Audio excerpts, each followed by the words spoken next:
o por mito. O sea, es como nosotros le dijimos a ustedes, digamos, la idea de la materia es enseñarles y que aprendan a programar objetos y Java.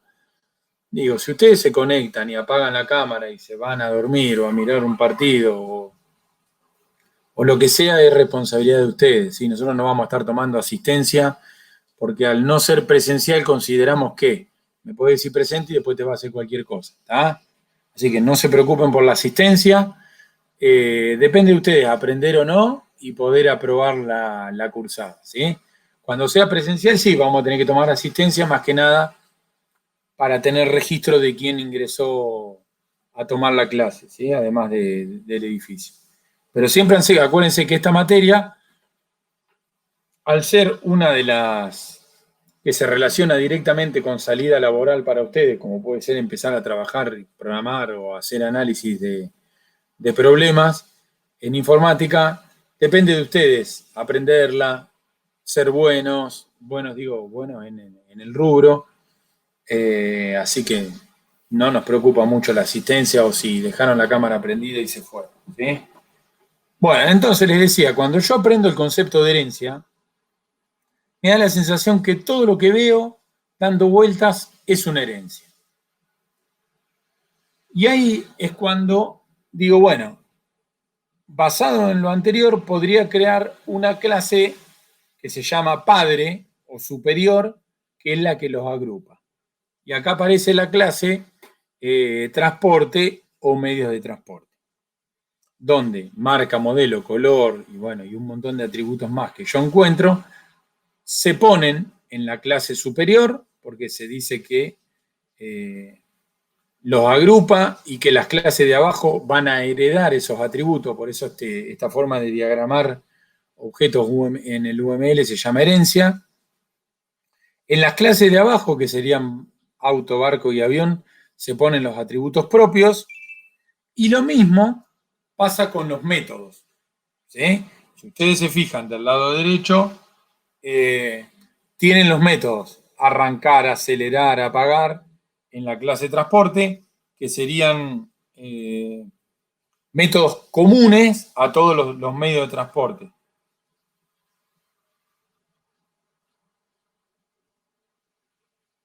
¿Sí? ¿Hasta ahí van bien? ¿Algo para preguntar? Bien, profe. No, bien, bien, bien. Bien, ahora viene donde yo les voy a empezar a preguntar a ustedes. Por ejemplo, tenemos en la clase medio de transporte el método arrancar. ¿Qué hace en la clase medio de transporte el método arrancar? Si tuviera yo que ponerle funcionamiento, ¿qué haría?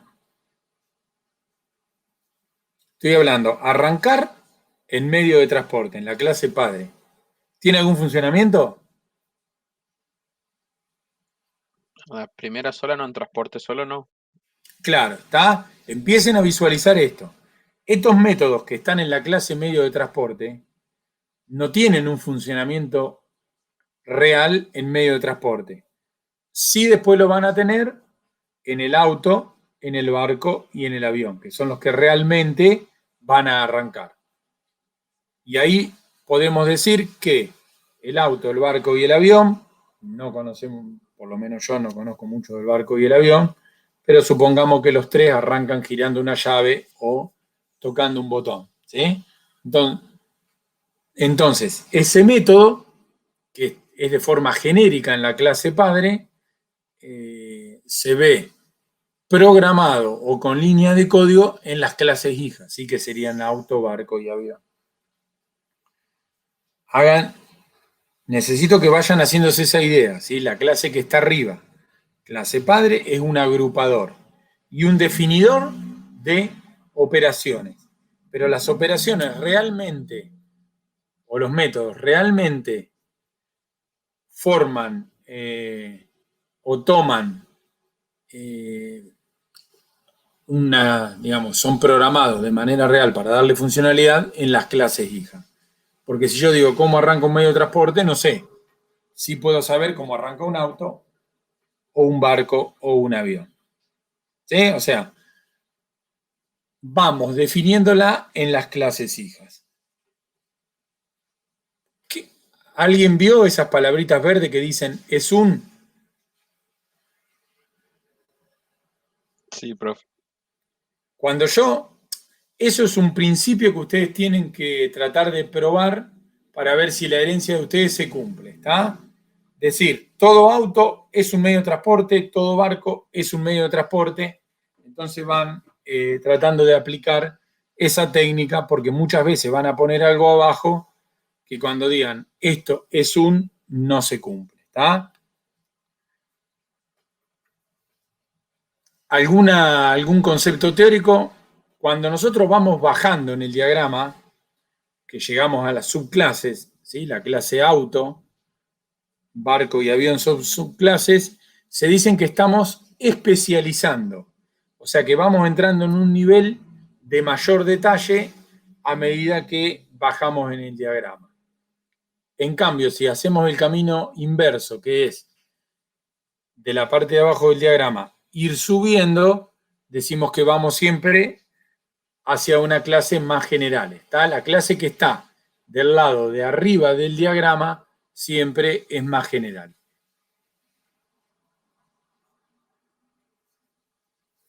Sí, acá tenemos fíjense, otro ejemplo. Ahora vamos a ver un par de diagramas para que ustedes se hagan la idea. Y acá surge el problema. Esperen, ahora me voy a meter en la herencia múltiple. Esperen que les quiero compartir un diagramita un poco más avanzado para que ustedes vean que cuando uno se pone a trabajar con el tema de la herencia y a pensarlo cuando ustedes estén haciendo la práctica, pueden no terminar más, digamos, porque si ustedes refinan, siempre van a encontrar más niveles. Fíjense este ejemplo donde los medios de transporte están mucho más refinados.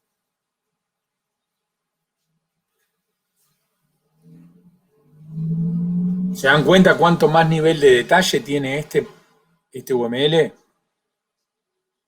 Sí, sí. Tengo una Fíjense pregunta, que, ¿qué es un scotter? No tiene nada que ¿cómo? ver con... ¿Qué es un scotter? No tiene nada que ver, pero... No, el scooter Scooter es, de ¿cómo no? moto. Ah, scooter, ahí está. Claro. ¿Cómo no conocen el scooter? ¿Quién Yo dijo? leía, No miró nunca una moto.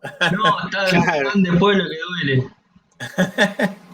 A ver, Profe, sí, decime. yo tengo una duda. En este caso de lo que estamos mostrando nosotros, ¿solo podemos llamar de clase padre a transporte o, por ejemplo, transporte terrestre también puede ser una clase padre? Porque tiene dos para abajo también. A ver, si yo miro el diagrama en general, la clase padre de todo es transporte, ¿está bien? Sí, Ahora, lo que vos estás preguntando es, transporte terrestre también es clase padre, pero de las que tiene abajo colgando, ¿está? claro. Si miro para arriba, parado en de 4 ruedas, es clase hija. Ah, ¿Sí? en el caso Esto es de lo que que decimos. cortemos el dibujo y no aparezca transporte arriba, ahí sí sería padre transporte terrestre, por ejemplo. Exacto, Ahí. exacto. Sí, esto depende siempre en qué clase me paro y miro para arriba y para abajo. Por ejemplo, si me paro en coche, que está acá, digo, coche es clase padre de coche descapotable y clase hija de 4 ruedas. Ustedes, yo lo que quiero que tomen noción es que cuando ustedes se sientan a resolver un problema, puede ser tan grande y tan interminable como la imaginación de ustedes ¿está bien? Porque piensen que acá estamos viendo los nombres de las clases y adentro me faltan los atributos y los métodos. Ahora, ¿cómo hago yo para que el diagrama no se me vuelva gigante como este e interminable? ¿Qué principio de los de objetos que vimos en la clase 1 tienen que aplicar para que esto no sea tan grande? Modularización Bien. ¿Y qué más? Abstracción. y abstracción. Abstracción, ¿sí? Es una combinación de los dos. ¿Por qué? Porque abstracción decía, pará, vos resolvés el problema ubicado en tu mundo, en el mundo del problema. O sea, si mi enunciado de la práctica me dice que tengo que abarcar todos los medios de transporte que existen en el mundo y no dejar a ninguno afuera, tengo que hacer un diagrama como este y mucho más grande todavía. ¿Sí? Ahora, si mi enunciado, que es mi universo de la práctica, me dice, no, tenés que ocuparte de los medios de transporte que incluyen la tarjeta SUBE, por inventar algo. Bueno, tendré solamente colectivo, subte y alguno más. ¿Está bien? O sea, eso es abstracción. Es ubicarte en el problema que te están pidiendo una solución. Y siempre para ustedes, el problema y el mundo es el enunciado de la práctica. ¿Está bien? Y el tema de modularización está directamente relacionado, porque modularización era, podés recontradividir en módulos y no vas a terminar nunca más, pero tampoco está bien hacer 2 módulos. O sea, tenés que buscar un equilibrio. Fíjense que este diagrama está recontra incompleto. ¿Están de acuerdo? Yo puedo agarrar scooter que preguntaron recién y hay 500 tipos de scooter. Y así no termino nunca más. Por eso que es clave, a ver, vamos a leer el enunciado nuevo. ¿De qué medio de transporte se refiere? Ahora, si el enunciado te lo deja libre, supónganse que yo en la práctica les pongo un enunciado que les digo, haga un gráfico UML de los medios de transporte. ¿Qué van a hacer ustedes? ¿Hacen algo gigante como esto y mucho más? ¿O me van a preguntar? Te vamos a preguntar hasta dónde. ¿En qué contexto Claro. tenemos que hacer? Yo lo primero que haría es, bueno, a ver, Federico, ustedes tienen con Fede. Federico, ¿cuántos medios de transporte pongo? Y si Federico no estuviera, ustedes van a razonar y van a decir, no, pará, no puedo poner todos los medios de transporte que hay en el mundo porque no los conozco, porque no voy a terminar más. Entonces pueden tomar, como nosotros a veces les pedimos que tomen, una decisión y hacen una aclaración. ¿Qué sé yo? Supónganse que están rindiendo el parcial. Dado que el enunciado no me dice cuáles medios de transporte tengo que considerar, voy a considerar solamente los que, como les dije yo, los que usan la tarjeta SUBE o los que son de tipo terrestre. Y ya te quedás con el diagrama del medio. ¿Sí? Hay decisiones que ustedes pueden tomar para que el diagrama UML no sea tan grande. Obviamente lo tienen que aclarar. Pero yo necesito que empiecen a pensar en esas cosas, que ustedes tienen que tomar decisiones para que el problema no sea interminable, para que no se le vaya de las manos y no terminen nunca de hacer este UML. Porque ustedes piensen que todo lo que pongan acá en el UML, ¿en dónde va a terminar? En el código. En el código. ¿Y quién va a escribir ese código Java de programación? Nosotros. ¿Sí? ¿Se entiende? O sea, todo lo mal que hagan en el diagrama lo van a tener que programar ustedes mismos. Y si hacen un diagrama gigante, van a estar 100 horas programando. Y si hacen un diagrama súper amarrete, van a poner 2 líneas, pero no va a solucionar el problema. ¿Tá? Entonces, hay que buscar un equilibrio. Obviamente, lo van a aprender con el correr del tiempo y lo van a aprender, como siempre les digo yo, haciendo la práctica y compartiéndola. Compartiéndola puede ser consultando al profe o, como siempre les decimos, compartan la práctica entre ustedes. Digo, acá no se trata de copiarse o no, o de que otro me pase el ejercicio resuelto, porque la verdad que a nosotros no nos aporta nada, digo. Pero sí está bueno compartir los resultados entre ustedes para ver, a ver, vos cómo lo pensaste, cómo lo solucionaste. Ah, mirá, vos pusiste, qué sé yo, en lugar de moto y scooter, pusiste una clase que se llama acá motocicleta y no separaste en moto y scooter. Estuviste más inteligente que yo, bueno, listo, me gusta más tu solución. Digo, tienen que tener la cabeza abierta porque cuando armo este tipo de diagramas no hay un único diagrama correcto. ¿Está bien? Hay muchas soluciones válidas. Incluso cuando hagan el parcial, no hay una única solución. Entiendan eso, que nos va a ayudar mucho a poder cambiar rápido la forma de resolverlo. Digo, lo hiciste con esta solución, me gustó más. A ver, digo, acuérdense que yo les dije en la clase 1, está bueno si los resultados, los ejercicios de la práctica los comparten entre ustedes para compararlos y, Ah, mira, se te ocurrió esto, che, la verdad que me gusta más que lo que se me ocurrió a mí, y así ir buscándole la vuelta. Van viendo, ¿no? Por dónde vamos apuntando que decimos, mirá, no hay una única solución, ¿eh? Esperen que les quiero mostrar otro diagrama.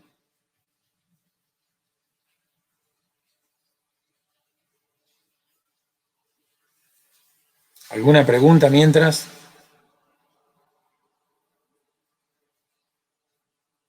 Nada, están en silencio hoy. La lluvia. Miren este diagrama. ¿Qué sensación les da comparándolo con el anterior? Así, a primera vista. Es más chico. ¿Cómo? Es más chico. Súper amarrete, podríamos decir, ¿eh? Claro, más re generalizado. ratón. Claro, re ratón. Claro, fíjense la diferencia del diagrama del otro, que era muy grande. Este es súper chiquitito, porque este es el caso mínimo de herencia, digamos. Una herencia donde tengo una clase padre, que es persona, con dos clases hija, cliente y usuario. ¿Sí? Este es un diagrama súper reducido. Ahora, si ustedes están pensando que van a hacer un sistemita para un comercio que tenga clientes, la clase cliente se va a poder dividir en un montón de cosas más, supongo, ¿o no? Sí, en los distintos tipos de clientes, ¿no? Bien, a ver, si yo les digo los tipos de clientes que voy a tener pueden ser personas que me vengan a comprar personalmente al local y personas que compren online. Son dos tipos de clientes distintos. ¿Cómo lo reflejarían eso en el diagrama? ¿A dónde lo agregarían? Cliente es sería el padre, y después tenemos como hija clientes que son online y clientes presenciales. Bien, perfecto. Vayan siguiéndonos todos. Tendríamos, abajo de cliente tendríamos clientes presenciales o como le quieran poner, y clientes online o clientes web, lo que quieran. ¿Qué diferencia o qué atributo los diferenciaría a los dos? Tengo que poner un dato que diferencia el cliente presencial del cliente web. A ver ustedes como informáticos, ¿qué atributo le pondrían? El cliente Medio de web. pago. El Medio de cliente pago online puede- podría tener el mail, por ejemplo. Y el cliente Pará. presencial no hace falta. Bien, pará. Vamos a analizar el primero. ¿Cómo le dijeron medio de pago? ¿Algo así era? Sí, medio de pago. Claro, medio de pago no me convence tanto, digamos, o sería discutible porque los dos pagan con tarjeta, con algo, incluso hasta con Mercado Pago pueden pagar los dos. ¿Sí? Tipo de Yo pago. por ahí me inclinaría así de manera más rápida por decir, el cliente web puede tener la dirección de email, pero si yo tengo el cliente en el negocio, muchas veces también le pido el email cuando le hago la factura para mandarle publicidad o algo. Un dato más puntual, por ejemplo, que necesito para hacer una compra web. Dirección de envío. ¿Y no necesita también un usuario? O sea, Bien, donde guardes todos los datos. frenemos ahí. Dirección de envío también puede estar en los dos. ¿Está bien? Porque yo voy a comprar una heladera personalmente al negocio, pago con lo que sea y me dicen, ¿a dónde se la mando? ¿Sí? O sea, dirección de envío estaría en los dos. Me gusta más lo que dijeron último, que sería tener un usuario para acceder a la plataforma de compra online. Claro, donde guardar la tarjeta y la dirección, todo. ¿Sí? Eso sí me gustaría más. O sea, yo le pondría al cliente web un atributo, además de mail, todo lo que dijimos, un atributo que sea usuario de la plataforma o usuario. Y el cliente presencial no necesito pedirle el usuario. No tiene usuario, no existe nunca. ¿Sí? Pero fíjense que ya cuando al cliente lo divido en dos, esta mini charla que tenemos de 2 minutos discutiendo o pensando, ya no genera dudas. Porque uno de ustedes puede decir, sí, el mail lo pongo, no, el mail no lo pongo. Digo, súper discutible cada punto. Y eso es lo que ustedes tienen que aprender. A que cada atributo no es tan tajante a veces decir lo pongo o no lo pongo, cuando estoy hablando de herencia, y que a veces hay un límite muy finito donde digo, lo divido o no lo divido, o no lo hago. ¿Ah? Nada, entiendan eso. ¿Qué sería en este diagrama? Si yo estoy hablando de que es un sistema para un comercio que vende heladera, por ejemplo, ya que usé la heladera. ¿Y qué es la clase que está de la derecha, usuario? ¿De qué usuario está hablando? Si dijimos que todos los clientes los metemos por el lado izquierdo, donde van los ¿No clientes. sería el vendedor? Claro, exactamente, ¿sí? Si yo digo, todos los clientes los englobo del lado izquierdo, abajo de la clase cliente, puede interpretar que del lado derecho, lo que son usuarios, es la gente que trabaja en el negocio, ¿sí? Que serían los vendedores, los administrativos, el gerente, todos los que tengan algún usuario en el sistema que voy a desarrollar. Si estoy pensando en el sistema de venta de heladera o de electrodomésticos, ¿se les ocurre alguna clase más a nivel de usuario y cliente? Alguien que no sea cliente, que no sea usuario del sistema, alguna clase más a ese nivel, o sea, colgando de persona para abajo. A ver. ¿Puede ser proveedor? Muy bien. Iba a decir, a ver quién está rápido.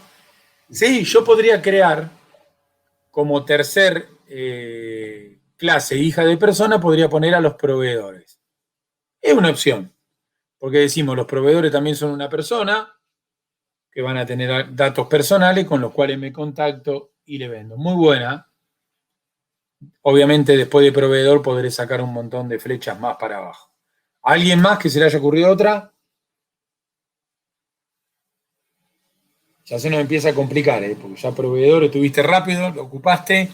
¿Alguna opción más?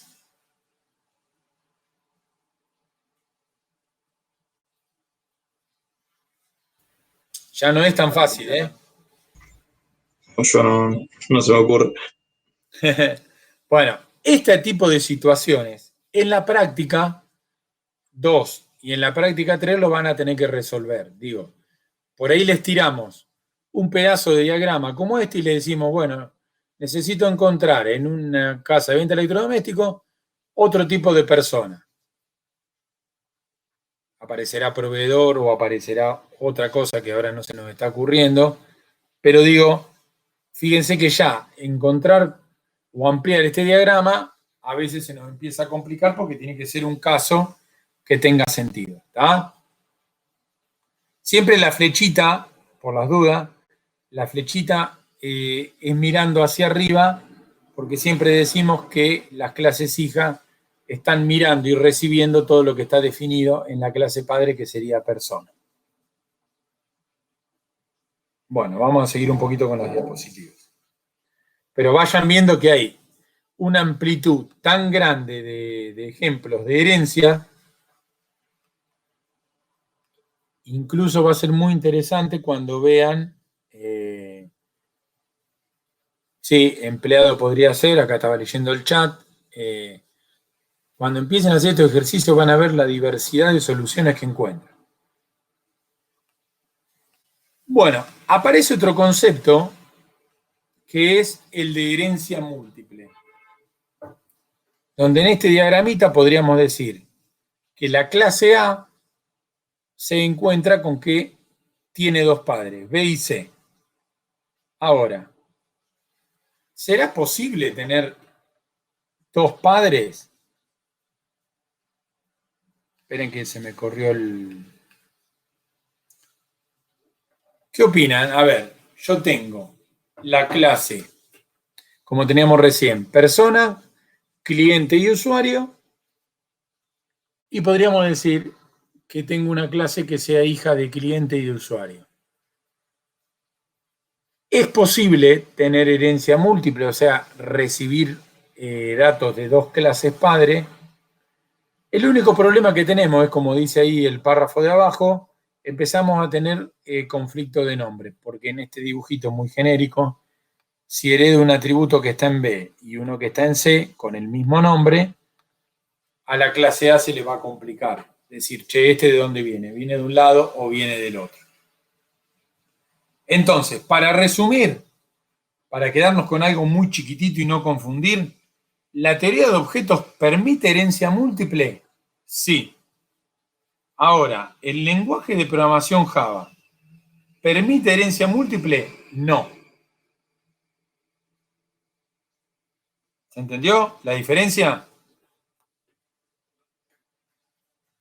La teoría de objetos permite herencia múltiple, o sea, permite hacer un UML donde una clase sea hija de dos padres distintos. Pero Java no permite implementarlo, o sea, no te deja programarlo. ¿Qué me tendrían que decir ustedes? No lo vamos a aprender. ¿Cómo? No lo vamos a aprender.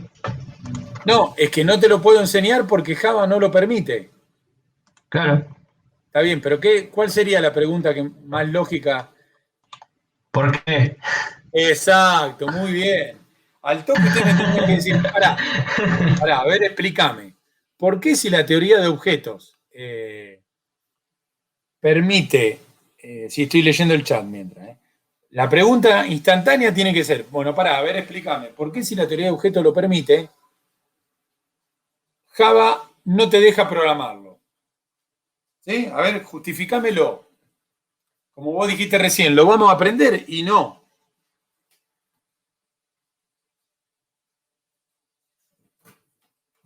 No lo vamos a aprender a programar porque en Java no lo puedo hacer. Entonces, cuando ustedes me preguntan por qué, yo les tengo que decir, bueno, hagamos un poco de historia. Java se inventó a fines de los 90, arrancó, digamos, a usarse, y principios del 2000. En esa época, los recursos de hardware, hablando de hardware, eran súper escasos.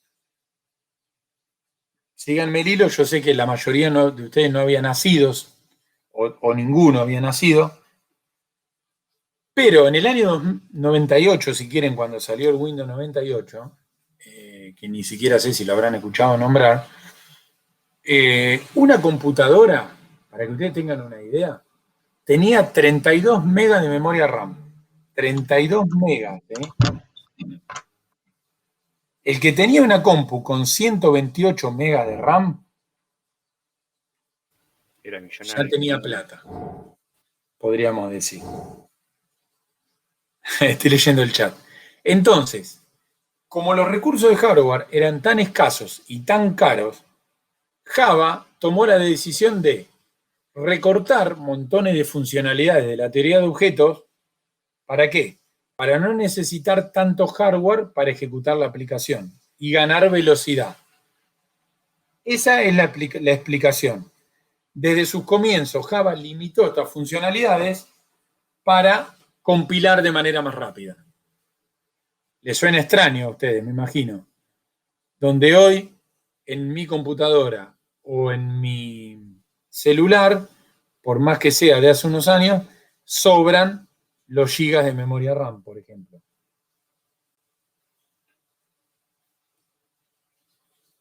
¿Se van dando cuenta por qué Java en su momento recortó funcionalidad?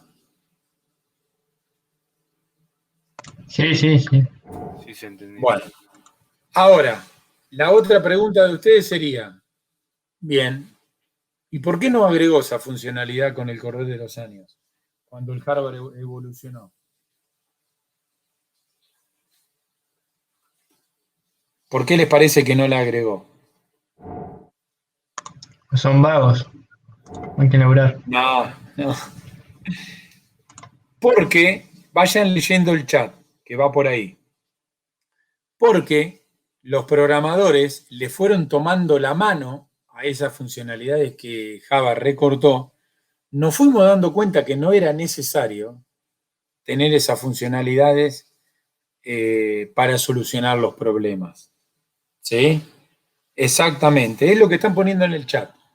Y Java, como uno de sus principios, es lo que puso Facundo ahí, que no es retrocompatible, digamos, pero que sí que es compatible con todas las funciones anteriores que existen, no lo quiso agregar nunca para que no se volvieran obsoletas las funciones anteriores de Java. Por lo tanto, ni lo agregaron ni lo van a agregar porque nunca fue necesario tener herencia múltiple para solucionar un problema. ¿Tá? Y el objetivo de Java hoy en día sigue siendo compilar de manera rápida y eficiente. Por eso que otra cosa que Java nunca incorporó, por ejemplo, a diferencia de Ruby y de Python y esas cosas, Java es un lenguaje puro de objetos. En cambio, Ruby, Python, PHP y un montón más son lenguajes mixtos que se llaman. Vos lo podés programar en objetos o de manera procedural. Pero eso también genera lentitud en la compilación. ¿Está? Así que bueno, esta es la primera limitación que encontramos de Java. Confíen que no es necesario para solucionar absolutamente ningún problema. Pero me asegura una gran calidad del compilador. Bueno, avancemos. Bueno, otra de las ventajas de la herencia es, como dice ahí el párrafo del medio, es reutilizar código porque, como dijimos, cuando el método está definido en la clase padre y yo en la clase hija no le cambio el funcionamiento, no tengo que volver a escribirlo. ¿Qué sé yo? Tengo implementado en líneas de código Java el método de arrancar para el auto. Si debajo del auto tengo auto y auto deportivo, auto de carrera, camioneta, el método sigue funcionando y lo reutilizo porque arrancan todos de la misma forma. ¿Está? Bueno, acá tienen un ejemplito más de un caso distinto de cómo podrían refinar los medios de transporte. Es distinto al ejemplo que yo les mostré antes para que vean que con que yo les diga hagan un UML con todos los medios de transporte lo vamos a pensar de 500.000 maneras distintas. ¿Sí? Esto es simplemente, como yo les decía, tener la cabeza y la mente abierta para soluciones de distintas formas. ¿Sí? Bueno, ¿están preparados para meter un par de conceptos más para que en este día de lluvia terminen un poco más confundidos? ¿Seguimos? Sí, claro. No arruguen, total. Para arrugar está la práctica, dijo. Acuérdense que el secreto, ¿sí? Vuelvo a insistir Sí, con lo mismo. claro, sí. Dice, están a punto de... ¿Cómo? Ah, se cortó. Acuérdense que el secreto para aprender todo esto es hacer los ejercicios de la práctica. El secreto está en hacer y resolver la práctica. Y equivocarse 500 veces, no importa. Pero hay que hacer la práctica para que esto en la cabeza vaya funcionando, para que mi forma de pensar se vaya acostumbrando y de a poquito y sin darme cuenta empiezo a escribir líneas de código Java basadas en el diagrama y cuando quieran acordar para final del cuatrimestre ya están involucrados en la programación de objetos con Java. Bueno, a lo que venimos trabajando de herencia y clase padre, aparece el concepto sobre esa misma herencia, de decir, hay clases que no existen realmente y solo son agrupadores. Y a esas clases le llamamos clases abstractas. Acá tienen el ejemplo de una cuenta bancaria donde podemos decir cuenta agrupa caja de ahorro y cuenta corriente, pero por ahí ustedes no están muy familiarizados con el banco, ¿no? Vamos a volver una diapositiva. Acá, en este diagrama, ¿qué sería una clase abstracta? La clase transporte. Una clase abstracta es una clase que agrupa, pero nunca existe realmente. Cuando ustedes, si yo les digo a ustedes, che, me voy a ir de vacaciones en un medio de transporte, ustedes me van a mirar y ¿qué me van a preguntar? ¿En cuál medio? ¿Sí? Claro. Ustedes van a decir, todo bien, pero ¿en qué te va? No, en un medio de transporte, no, pará, te va, en auto, en colectivo, o sea, esa clase que agrupa, pero no existe, es lo que se llama clase abstracta. Aplica lo mismo en este diagrama para aire. Che, me voy a Europa, ¿en qué te va? En un medio de transporte aéreo. Ah, pero pará, ¿en qué te va? En un avión, en un helicóptero, en un avión de pasajeros, en un avión de carga. Digo, esas clases que solamente agrupan, pero que no tienen una existencia independiente, se llaman clase abstracta. Se hacen la idea, es una definición teórica. ¿Se dan cuenta? Sí, sí. Básicamente lo que vos dijiste antes, profe, o sea, un transporte no se prende o se apaga, directamente lo que se prende o se apaga son lo que va abajo. Bien, pero ojo, ahora les voy a mostrar otro ejemplo. Esperen que voy a volver a un diagrama que usé antes. Esto es simplemente decir, ¿la clase padre tiene vida independiente? Si la respuesta es no, entonces es abstracta. Si tiene vida independiente, no es abstracta. Acá, en este diagrama, ¿la clase persona es abstracta? ¿Qué opinan? No, no lo es, No. ¿Por qué? porque tiene informaciones útiles y que la va a utilizar. O sea, A ver, existe, la persona existe, como tratando de lo que tú estabas hablando antes. claro, exactamente. Sí, la justificación sería, la clase persona no es abstracta porque no necesita de las clases de abajo. Una clase persona, por sí sola, tiene funcionalidad independiente. ¿Tá? Y si yo lo aplico a la solución de que estoy haciendo un sistema para una casa que vende electrodomésticos, y digo, ¿cuándo una persona se convierte en cliente?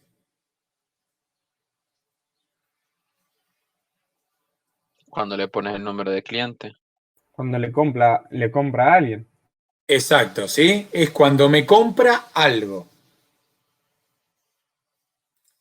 Y podemos decir entonces, siempre pensando en la solución de un negocio que vende electrodomésticos. Entonces podemos decir, cuando una persona ingresa al local, es una persona, o sea, está acá arriba. ¿Cuándo se convierte en cliente? Cuando le hago una venta. ¿Cuándo se convierte en usuario? Si esa persona ingresa a trabajar en el local. ¿Se entiende?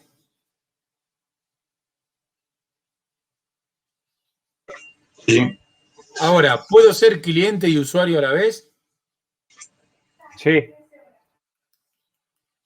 Totalmente. Puedo trabajar en un local de venta de electrodomésticos y además puedo comprar una heladera en ese mismo local. ¿Está bien? Por eso fíjense que en el caso de que yo fuera usuario y cliente al mismo tiempo, mis datos personales están siempre agrupados en la clase padre, que es la clase persona. ¿Está bien? Cuando entro a trabajar tendré un código de empleado, código de usuario, y cuando me convierto en cliente porque compré algo, me darán un número de cliente. Así que fíjense la cantidad de posibilidades que hay. Pero redondeando el concepto de clase abstracta, si la clase padre tiene vida independiente, no cumple con ser abstracta, en cambio en los medios de transporte es abstracta porque no existe un medio de transporte que no sea un auto o una moto o una bicicleta y así sucesivamente. Fíjense que es un concepto teórico, ¿tá? Pero es muy probable que nosotros, una vez que ustedes hagan un diagrama de herencia, le digamos, muy bien, bueno, ahora decime, ¿esta clase es abstracta o no? Bueno, y ahora viene el último concepto que es teórico, pero también es práctico.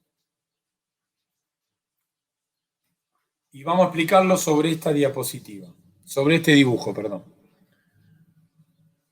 Supónganse que tenemos figuras geométricas. Para empezar, ¿la clase figura es abstracta o no? ¿Sí o no? Sí, sí, ¿Sí o no? Sí. sí. ¿Por qué? Y No. porque si vos me decís una figura, yo te pregunto, ¿qué figura es? Exacto, ¿sí? La respuesta es tan simple como esa.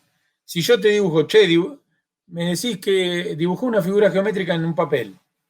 Vos me vas a mirar y me decís, bueno, bárbaro. ¿Qué querés que dibuje? Un cuadrado, un círculo, un rectángulo, un triángulo. ¿Sí? O sea, no puedo dibujar una figura geométrica sin que me digan cuál.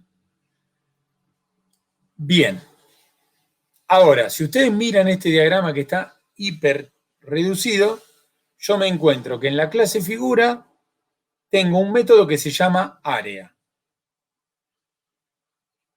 Y que en la clase figura está vacío, ¿sí? Porque el área de una figura geométrica, como la figura es nada, el área es nada.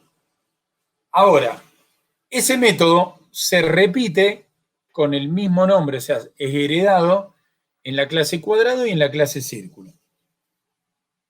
Y como tenemos ahí en el ejemplo, el área de un cuadrado se calcula con una fórmula distinta al área del círculo. ¿Está bien? ¿Hasta ahí vamos? Sí. Sí, sí. Bien. Ahora, ¿qué es la regla del polimorfismo? Es una sugerencia que me hace la buena práctica de objetos donde me dice, mirá, si vos vas a tener dos objetos hijos, como círculo y cuadrado, y los dos van a calcular el área, definí el nombre en la clase padre para que todos tengan el método con el mismo nombre. ¿Sí? Lo que me dice el polimorfismo es, si el área del cuadrado y el área del círculo se calculan distintos, no te importa, pero poneles el mismo nombre, porque es el área de los dos. Porque si yo no aplicara polimorfismo, ¿qué error podría cometer? Al método que está en el cuadrado lo podría llamar calcular área del cuadrado y al método que está en el círculo lo podría llamar calcular área del círculo. A eso se refiere el polimorfismo, ¿sí? Si tenés un método que hace lo mismo, sin importar que funcione de manera distinta, ponele el mismo nombre. Esto tranquilamente podrían aplicarlo al método arrancar de los medios de transporte, donde tenemos el arrancar en el auto, en la moto, en la bicicleta, en el avión. Todos arrancan de manera distinta y sí, porque el arrancar de la bicicleta será poner los pedales en funcionamiento. ¿Se entiende a lo que nos referimos? Polimorfismo es eso, es una sugerencia teórica que te dice, mirá, ponele el mismo nombre. No importa que adentro hagan cosas distintas, pero todos sabemos que si llamamos al método área, de acuerdo a la figura geométrica que sea, te va a devolver un resultado. Es medio por ahí difícil de verlo de entrada, pero se refiere a eso, ¿sí? Ponerle el mismo nombre a los métodos que hacen lo mismo en las clases hijas. Obviamente que adentro van a tener un funcionamiento que sea independiente del otro. ¿Se confundieron mucho ahí? No, yo no, profe. ¿Podés En este ejemplo no, pero por ahí en otro. ¿Cómo? A En ver. este ejemplo no, pero por ahí en otro. A ver, vamos a mirar. Total esta... A ver si había puesto otra acá. No. Esperen que vamos a mirar otra diapositiva, otro diagramita. Así lo seguimos repasando.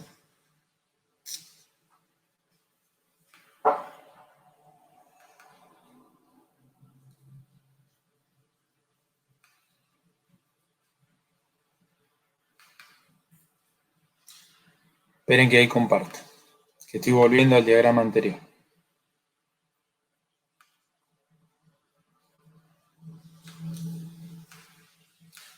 Si yo agarro este diagrama de los medios de transporte que vimos hoy y digo, bueno, todos los medios de transporte que estoy viendo acá, siempre interpretemos como que los medios de transporte reales son los que están abajo de todo en la herencia, ¿sí? O sea, el avión de combate, la bicicleta, la motocross, el scooter, el coche descapotable. Entonces decimos, bueno, todos estos objetos, el helicóptero, el submarino, van a tener un método que les permita ponerse en marcha.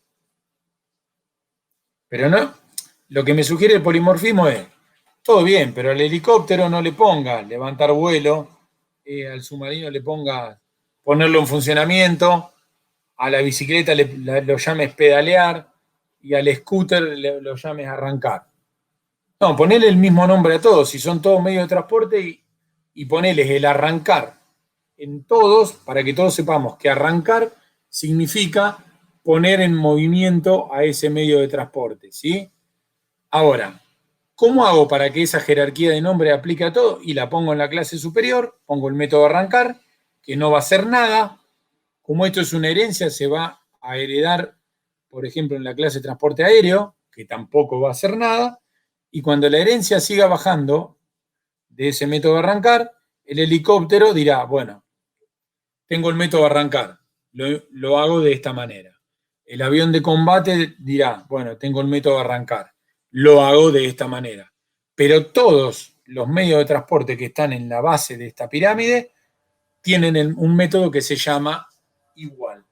Pero cada uno lo va a implementar de manera distinta. Eso es el polimorfismo. En medio abstracto, digamos, medio raro de ver todavía hasta que no empiecen a hacer la práctica, pero se refiere a eso, ¿sí? A repetir el nombre y cada uno le da un funcionamiento particular. Es medio raro. Profe, Claro, entonces desde el principio de transporte tiene que poner arrancar y ahí empieza a hacer un polimorfismo cuando va a herencia de transporte aéreo y helicóptero. No sé si me... ¿Y por qué yo le...? Tu pregunta está bárbara, Bueno, pero no tiene una respuesta obligatoria. Digamos, ¿por qué yo le sugiero ponerlo en transporte, arriba de todo?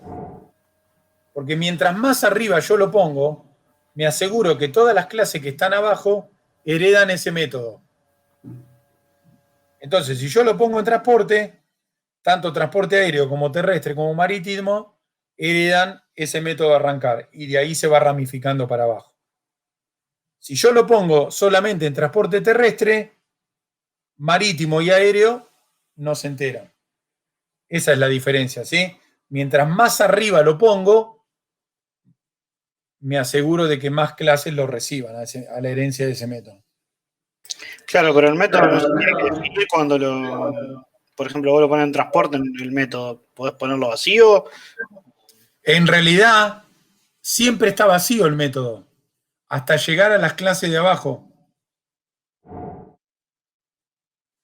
¿Entendieron lo que preguntó? Porque está bueno. Claro, arriba solo queda creado, abajo que se pone la funcionalidad en todo caso. Solamente toma o recibe funcionalidad en la base de la pirámide, ¿eh? A ver, yo lo pongo en transporte, está vacío. En transporte terrestre, está vacío. En transporte de 4 ruedas, está vacío. En coche, está vacío. Recién en coche descapotable, el método de arrancar es implementado. O sea, cuando yo hablo de la base de la pirámide, son las clases de acá abajo de todo. O sea, el polimorfismo y la herencia se hereda vacío, vacío, vacío hasta que toca fondo, digamos. Cuando tocó fondo, ese es el que lo tiene que implementar. No se desesperen, es medio raro, pero está totalmente relacionado con la herencia. Sí, que en todo caso, ¿cómo sabes cómo se va a comportar el método arrancar si no especificaste qué es lo que vas a arrancar? ¿Y cómo te enterás qué es lo que vas a arrancar? Cuando en esta herencia llegás abajo de todo. Claro. Vamos por el lado izquierdo, ¿sí? Digo, voy a arrancar un transporte aéreo. Bueno, todavía no es nada. Listo, voy a arrancar un avión. ¿Pero qué tipo de avión? Entonces, cuando sigo bajando acá en la herencia, digo, bueno, listo. Llegué a lo más bajo, avión de combate, listo.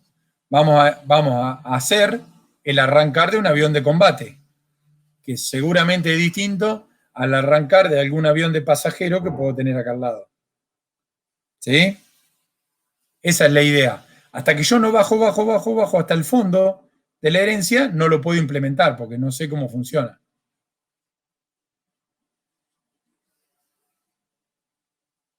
Por eso les digo, no desesperen porque es una mezcla de poner algo en la herencia, recibirlo, heredarlo todo, y cuando llega abajo de todo, ahí definimos cómo funciona. En realidad Es te medio ayuda raro. porque te evitas de crear después abajo de cada uno un método diferente con nombre diferente para arrancar, ¿no? Exacto, el objetivo principal de esto es crear métodos con nombres distintos. ¿Sí? Que todos los medios de transporte tengan el método arrancar, y no que uno diga arrancar, arrancaré, arrancaremos, lo pondremos en marcha. ¿Sí? Ese tipo de cosas. Es buscar una uniformidad en los nombres. Esa uniformidad en los nombres, por eso les digo, no desesperen porque ustedes todavía no lo ven, es lo que me va a permitir compartir este diagrama entre un montón de programadores y que después, al ensamblar esa solución, no tengamos problema de nombres. Viene por ahí, digamos. ¿Sí? Es medio raro, pero bueno. Bueno, gente, no hay mucho más que esto porque ya no nos queremos ampliar en los conceptos para no confundirnos, ¿sí? Pero bueno, ahora lo que se necesita es hacer la práctica 2, que se refiere al tema de herencia y todo ese tipo de cosas, para poder agarrarle la mano a todo lo que sea herencia, polimorfismo y clase abstracta. Y seguir la clase que viene viendo nuevas definiciones